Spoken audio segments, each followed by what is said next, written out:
Here on YouTube there's an annual readathon called Victober, which is a readathon by Lucy the Reader, Kate Howe and Katie from Books and Things, celebrating all things Victorian literature. I love Victorian literature. When I was at uni I spent most of my time studying it and reading it and enjoying it. This is my first year actually taking part in the Victober readathon, and I'm actually getting a little bit overwhelmed with the wealth of videos and recommendations that are coming out. It's amazing. So the hosts of this readathon have given 5 challenges to anyone who wants to join in. Now because I'm a slow reader, I'm going to try and get all of these challenges and find one book that pretty much sums them up, or at least I'm going to try my best to. So the first challenge is by Kate Howe and it's to read a Victorian sensation novel. The second, by Katie from Books and Things, is to read a Victorian book set in the countryside and or in the city. Lucy from Lucy the Reader has challenged us to read a Victorian book with a female protagonist, and then we're challenged to read a popular Victorian novel that you haven't read yet.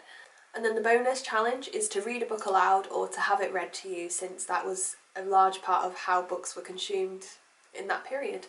And so, after thinking about it, a book that I have been dying to read has been The Tenant of Wildfell Hall by Anne Bronte. I love the Brontes so much, they're my favourite group of writers, and it's absolutely shameful that I haven't gotten around to reading this yet, but I'll get into that a little bit later. So, The Tenant of Wildfell Hall, what's it about?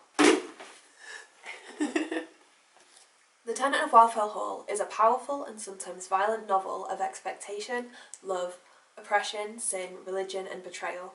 It portrays the disintegration of the marriage of Helen Huntington, the mysterious tenant of the title, and her dissolute, alcoholic husband. Defying convention, Helen leaves her husband to protect their young son from his father's influence, and earns her own living as an artist. Whilst in hiding at Wildfell Hall, she encounters Gilbert Markham, who falls in love with her.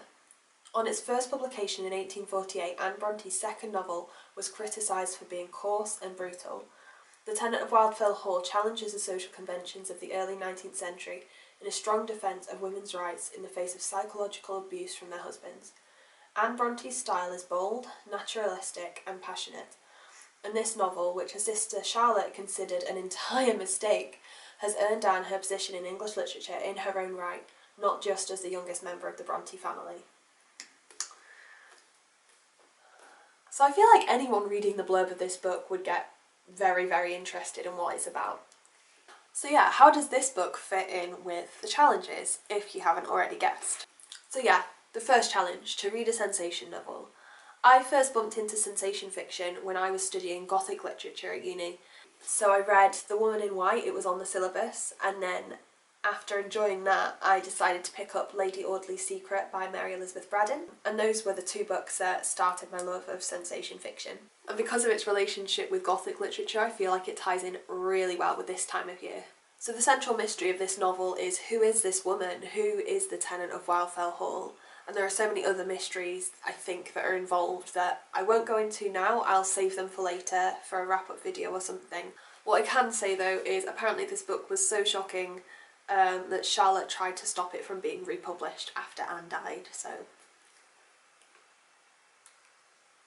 So the second challenge is fairly straightforward. It's to read one set in the countryside and or in the city. So I'm pretty sure this is set in sort of your standard Bronte country. If it's similar to some of the other Bronte ones, it's not going to be too specific about where it is, but it is going to be vaguely inspired by the area that they grew up in. So I'm expecting a lot of countryside, and if I know the area at all well, I have a feeling there might be some industry, so it might be cheating, but if there is mention of an industrial town or a city, I'm going to class that as challenge complete for both countryside and city, but we'll have a look. Then for the third challenge, to find a book or to pick a book with a female protagonist. This is actually one of the elements of the book that I have been most looking forward to. Helen Graham, the main character, presents herself as a widow, when in reality she's trying to escape an abusive relationship. So it's quite common in Bronte novels to have those strong female characters, and most of them are very strong-willed. They know what they want and they act on what they believe is right. We obviously have Cathy being terribly strong-willed, but then we have Jane and Caroline, who alongside their strength of character are also gentle and quite soft-spoken. And I feel like this one is going to be a really interesting spin on it, just because she has to push so hard against the grain. I can't wait to find out what's going on. So the fourth challenge was to read a book that was really popular but you haven't read yet.